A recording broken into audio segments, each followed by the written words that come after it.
Hi, I'm Crystal Carson, and we're at MJBizCon in Vegas.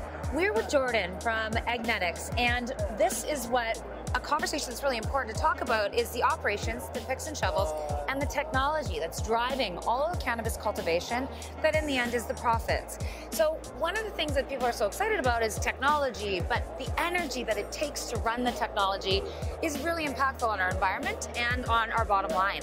Jordan's going to fill us in on Agnetix and what you guys are doing differently. Yeah, so first of all, thanks for having me. Thanks for taking an interest in our platform. Hello to everybody out there, your viewers and so forth. So yes, it's a very exciting time in cannabis cultivation. The whole industry is really exploding worldwide, and a lot of this activity is driving some really exciting innovation in controlled environment agriculture. And in particular, the canna effect coming out of Canada. There's million square foot canopies coming online. We call it the digitization of cannabis 2.0. And what that's going to entail is a lot of positioning in the market as the canopies come online, driving these massive production facilities that are super high efficient production work cycles. Right. In order to compete, everybody kind of has to pivot away from 100-year-old lighting technology, and in particular indoors for sole source lighting. Cannabis is a very photon-happy plant. It requires an enormous amount of energy.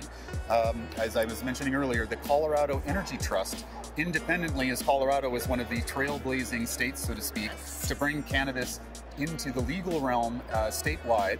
The Energy Trust, like all other utilities nationwide, are worried about melting the grid. Yes.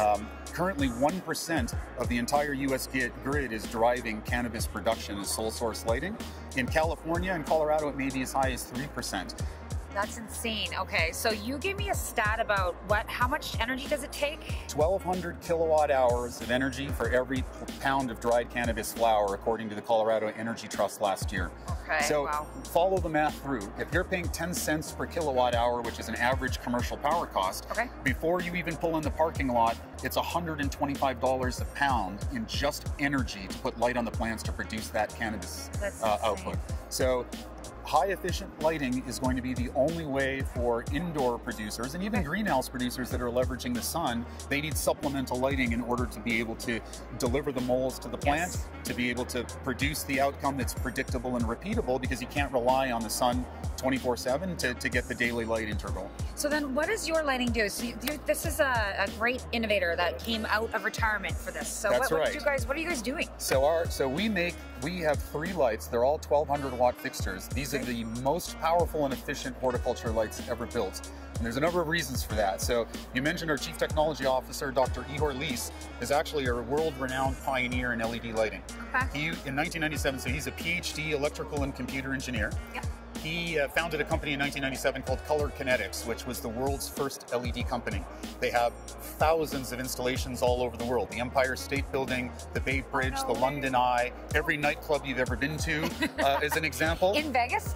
In Vegas, actually worldwide. And 10 years ago in 2007, Dr. Lee sold Cannabis with his co-founding partner, George Mueller. They sold to Royal Philips Lighting for $800 million.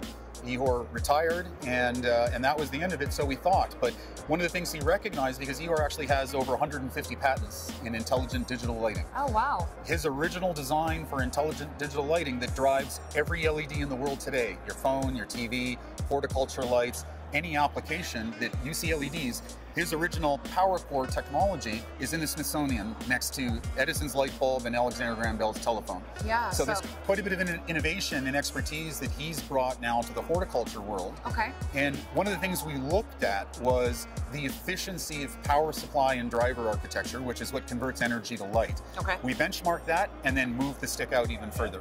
We built our own power supply driver architecture to make the most efficient power supply driving horticulture lighting in the world at any light spectrum. So for any company that is investing or acquiring assets, having this kind of technology, how does it affect the bottom line? Like, what does that do on a day-to-day basis? So let me give you an example.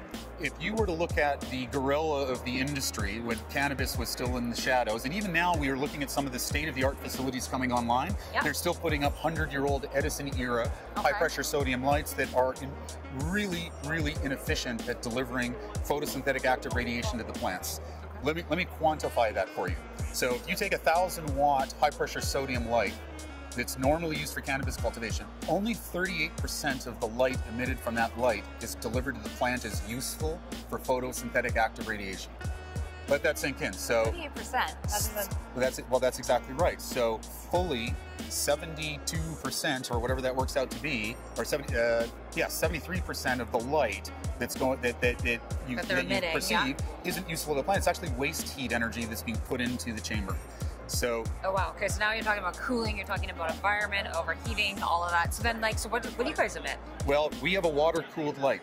So the real magic of how that works is 1200 watts in, 600 watts of our 1200 watts goes to the canopy as pure light energy. Oh wow. The other 600 watts is waste heat from our power supply drive architecture. It's thermodynamics. Every light works the same way. Light goes to the canopy and waste heat is either deposited into the room, or in our case, we take that waste heat energy out of the room. And so the net effect is that we're able to reduce the amount of cooling and dehumidification required by up to 70%. That's huge. So imagine not having to buy all of that air conditioning and dehu and then not having to operate it. So coming back to the example of the 1,000-watt high-pressure sodium light, which is prevalent in a lot of these cannabis facilities, we make 66% more photosynthetic active radiation light usable for the plants at the same power. 66 compared to 38, that's a big jump. Right, so 40% drop in power. Let me give you an analogy. If we looked at a grow chamber that had 100 of those lights, we know how much light intensity is being put into the entire chamber. Right. We can match that light intensity with 40% less fixtures. So only 60 of our fixtures. And then we're taking all of that waste heat energy out of the room. Right. So all of that money goes right to the bottom line. Right. So everybody's actually just making more, better for the environment too. That's right. So in the analogy I gave you of 10 cents per kilowatt hour, and it takes 1,200 kilowatt hours of energy to produce a single pound of dried cannabis flower. If I came in and said I can cut that in half, now your production cost, instead of $120 per pound before you even pull in the parking lot, it just went to 60. Right. Goes right to the bottom line. That's and imagine that at scale. Yeah, absolutely. And as everybody's competing to have the price per pound and the cost of cannabis is going down, commoditizing, these types of strategies are really important to implement for these businesses. Well, they really are, because to compete long term with these high efficiency million-square-foot canopies, smaller growers are going to have to pivot away from old lighting. Yeah. The other thing that's happening is all these advancements and innovations that are coming to cannabis are also driving what we call data-driven cultivation. Okay. Our light is also special in that there's a Raspberry Pi in every light. It's a computer. It's a web server. So we make our own sensors that plug in, and in fact, any Pi-compatible camera or heat camera, Bluetooth speaker, a phone, we plug right into the bottom or the side of our light, and we're logging everything that's happening. So our light will tell you what the temperature is over the canopy, the relative humidity, the wind speed. If we were in a greenhouse environment, it would give you light level as well. Wow. And we're giving you remotely infrared. We're calculating vapor pressure deficit. So we're really giving the cultivators precision tools and actionable insight in real time, so they can make informed decisions as to how to continue to adopt their grow for better outcomes. Awesome. Thank you so much. Thanks for having me. Enjoy the rest of the show, and it's nice to meet your viewers as well.